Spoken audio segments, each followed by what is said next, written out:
government's finances, but the trend has not yet reached the point where a majority is solution for fiscal 1981. And if we piece of legislation. Warner told the forum that the welcome the returning Indian Ocean Group received was one of the biggest thrills of his life, and that the large turnout has made the Warner-Nunn bill, which will increase military pay, an almost sure shot to become law. And that is now the fastest moving piece of legislation in the nation's capital, thanks to you.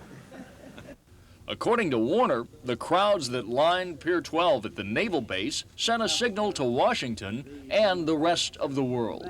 A signal that America is beginning to get behind the men and women of the armed forces of the United States, and I thank you.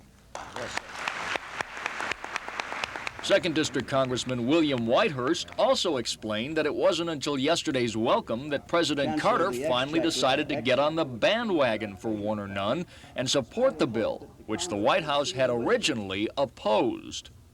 And indeed, it was in the helicopter flying out to the Minutes that Senator Byrd and Dan Daniel and I first learned that the President had this goodie bag with him with all these things in there that we in the Congress have been fighting for some time and trying to get passed.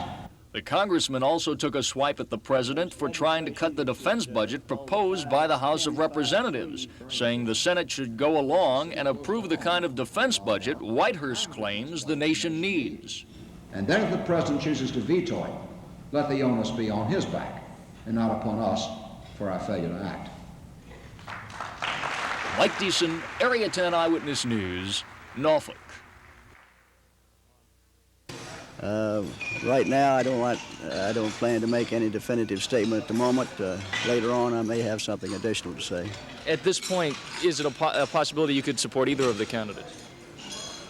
Well, I really would prefer to reserve comments that I may have to a later date. I had lunch the other day privately with a few others and Governor Reagan to assure myself that his directions on national defense and foreign affairs coincided with mine, and they do. And he carefully listens to those of us in the Congress and others who've spent practically a lifetime in the area of national defense and foreign affairs. He's willing to receive that advice, accept it, and make it work. Well, I said this in the beginning, that if Bush didn't make it, and Reagan did, I fully expected to support Governor Reagan and do it with enthusiasm. In fact, we had several candidates who were better than the incumbent, and I could support them very easily. I think Governor Reagan's going to make a marvelous candidate and a great president.